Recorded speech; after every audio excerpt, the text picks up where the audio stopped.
SIR issue নিয়ে এবার বলতেই হয়, কারণ যে এসআইআর নিয়ে এক প্রকার দেশ জুড়ে বিতর্কের দানা বেঁধেছিল, বিরোধী দলগুলো সেই অর্থে নারাজ ছিল। এবার বাংলায় কিন্তু এসআইআর করতে রাজি হয়ে গেছে তৃণমূল, এমনই কার্যত জানা যাচ্ছে। এবং বিস্ফোরক অভিযোগ অবশ্য করেছেন বাংলায় এসআইআর নিয়ে রাজ্যে মমতার দল। অভিযোগে, বিজেপির অভিযোগে এই মুহূর্তে সরগরম বাংলার রাজনীতি এবং জগন্নাথ চট্টোপাধ্যায়ের এই অভিযোগের পাল্টা এবার কি ব্যাখ্যা দেবে তৃণমূল, তাকিয়ে রয়েছে রাজনৈতিক মহল।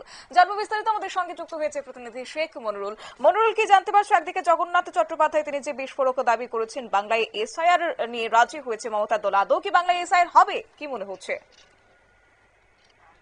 বাংলায় এসআইআর হবে কিনা সেই সিদ্ধান্ত নেবে জাতীয় নির্বাচন কমিশন।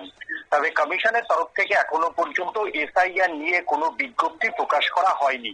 তবে জাতীয় নির্বাচন কমিশনের নির্দেশে বাংলার যে নির্বাচনী আধিকারিকরা তারা কিন্তু প্রস্তুতি শুরু করে দিয়েছে। বিএলও থেকে পর্যায়ের অফিসারদের কিন্তু এসআইআর নিয়ে ট্রেনিং ইতিমধ্যেই কমপ্লিট। তবে বিজেপির পক্ষ থেকে যেটা বিস্ফোরক অভিযোগ করা হয়েছে যে তৃণমূল কংগ্রেস এসআইআর যখন বিরোধিতা করছে রাস্তায়, ঠিক সেই সময় তৃণমূল কংগ্রেস এসআইআর নিয়ে কিন্তু তারা রাজি হয়ে গেছে। এবং গতকালই বাংলাতে জাতীয় নির্বাচন কমিশনের তরফ থেকে নির্দেশে সিইও অফিসে একটি সর্বদলীয় বৈঠক হয়। সেই সর্বদলীয় বৈঠকে নির্বাচন কমিশনের নেওয়া কিছু সিদ্ধান্ত সেখানে সই করানো হয়।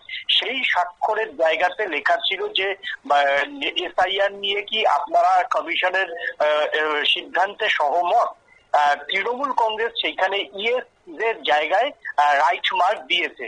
এমনই কিন্তু বিস্ফোরক অভিযোগ করেছেন বিজেপি নেতা জগন্নাথ চট্টোপাধ্যায়। তিনি ইতিমধ্যেই এই বিষয় নিয়ে একটি সোশ্যাল মিডিয়াতে টুইট করে তৃণমূলের বিরুদ্ধে এরকম বিস্ফোরক অভিযোগ এনেছে। এবং তিনি যেটা দাবি করেছেন, দেখো নির্বাচন কমিশনের অফিসের ভিতরে যে ফর্ম, সে ফর্ম কোনোদিনও ফর্মে যে সই করেছে সেই সই করার ফর্ম কিন্তু কোনো সাংবাদিকদের পক্ষে পাওয়া সম্ভব নয়। এটা একেবারেই ইন্টারনালি। সেই ইন্টারনাল বিষয়টাই কিন্তু তৃণমূল কংগ্রেসের বিরুদ্ধে তোমার জগন্নাথ চট্টোপাধ্যায় নিজে সোশ্যাল মিডিয়াতে টুইট করে এই কথা জানিয়েছেন। একেবারে বিস্ফোরক অভিযোগ।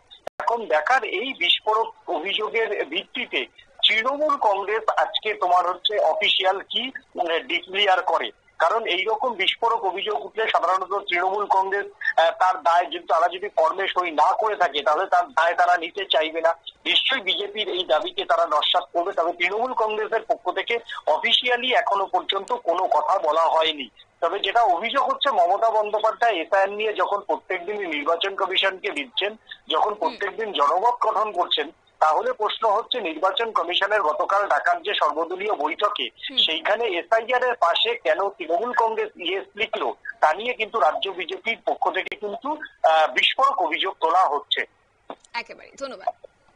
আপনারা শুনলেন, অর্থাৎ ইতিমধ্যে সিইও অফিসে বৈঠক হয়েছে, তারপরে হঠাৎ করে এই বিস্ফোরক অভিযোগ জগন্নাথ চট্টোপাধ্যায় যে বাংলায় এবার এসআইআর করতে রাজি মমতার দল। এবং জানি একটা তুমুল হট্টগোল সৃষ্টি হয়েছে স্বাভাবিকভাবে, কিন্তু এখন দেখার বিষয় আদতে আগামী দিনে নির্বাচন কমিশনের পক্ষ থেকে বাংলায় এসআইআর করা হয় কিনা, কিংবা তার পাল্টা জবাব বিজেপির এই বিস্ফোরক অভিযোগের পাল্টা জবাব বা কি দেয় তৃণমূল কংগ্রেস। নিয়ে নিচ্ছি ছোট্ট একটি বিজ্ঞাপন বিরতি, সঙ্গে থাকুন।